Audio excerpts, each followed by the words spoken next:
Episode 1 Shivi का जागरण। परिचय संगीत। धीरे धीरे पक्षियों की चहचहाहट और एक दूर बहती हिमालयी नदी की आवाज में बदल जाता है। हिमालय की विशाल चोटियों के बीच बसा एक छोटा सा गांव देवलोक। यहाँ समय धीमी गति से चलता है और प्रकृति के साथ प्राचीन कथाएं हर कोने में सुनाई देती हैं।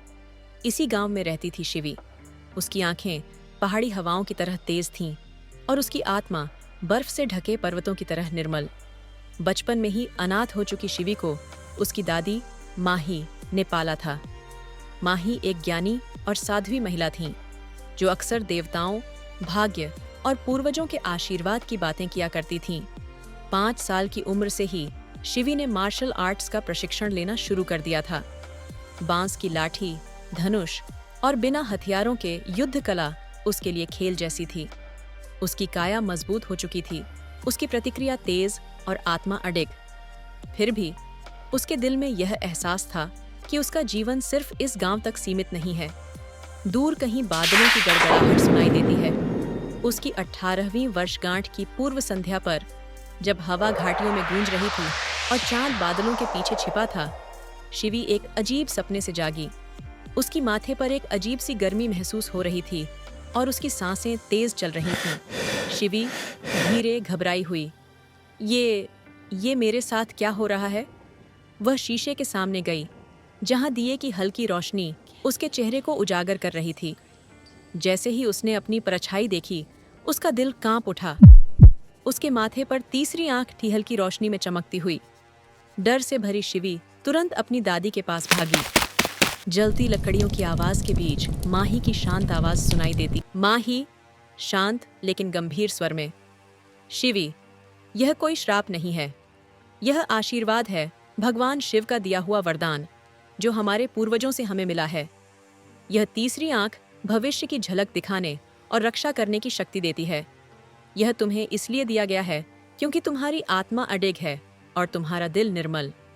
यह सुनकर शिवी का मन कुछ शांत हुआ, लेकिन उसके भीतर अब भी सवालों का सैलाब था। उस रात उसके सपने और भी स्पष्ट हो गया। गिरते हुए पत्थर और डरे हुए चेहरे। गिरते पत्थरों की आवाज तेज होती है। अगली सुबह धरती कांप उठी। पहाड़ से एक भूस्खलन गांव की ओर बढ़ रहा था। चारों तरफ अफरा तफरी मच गई। गांव वाला चिल्लाते हुए, पहाड़ गिर रहा है, भागो! लेकिन शिवी नहीं भागी। अपने सपने से मार्गदर्शन पाकर वह उस विनाश के रास्ते की ओर दौड़ी। उसके माथे की तीसरी आंख तेज चमक रही थी। शिवी दृढ़ और आत्मविश्वास से भरी हुई। मैं अपने गांव को बचाऊंगी।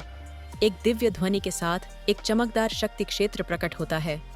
उसने अपने हाथ फैलाए और एक दिव्य ढाल प्रकट हुई, बड़ी रोशनी की तरह झिलमिला रही थी। यह ढाल गिरते पत्थरों और मलबे को रोक रही थी। गांव वाले स्तब्ध होकर देख रहे थे। उनकी आंखों में डर श्रद्धा में बदल गया। जब सब शांत हुआ तो देवलोक सुरक्षित था और शिवी अपनी तीसरी आंख की हल्की चमक के साथ गांव के बीचों बीच खड़ी थी। माही गर्व से, अब तुम रक्षक बन गई हो शिवी। तुम्हारा असली सफर अब शुरू हुआ है। और इस तरह अपनी 18वीं वर्षगांठ पर शिवी ने अपने भाग्य को स्वीकार किया। लेकिन इस शक्ति के साथ कई रहस्य जुड़े थे। उसके सपने एक बड़े खतरे की ओर इशारा कर रहे थे। ऐसे खतरे जो उसकी ताकत, उसकी बुद्धि और उसके दिल की परीक्षा लेंगे। यह तो सिर्फ शुरुआत है शिवी की कहानी की। एक ऐसी कहानी जो साहस, दिव्य शक्ति और अतीत और भविष्य के अटूट बंधन से बुनी गई है। अगले एपिसोड में जानिए, जब शिवी अपने सपनों की सच्चाई को समझने और अपनी नई शक्तियों का सामना करने के लिए अपने सफर पर पहला कदम उठाएगी।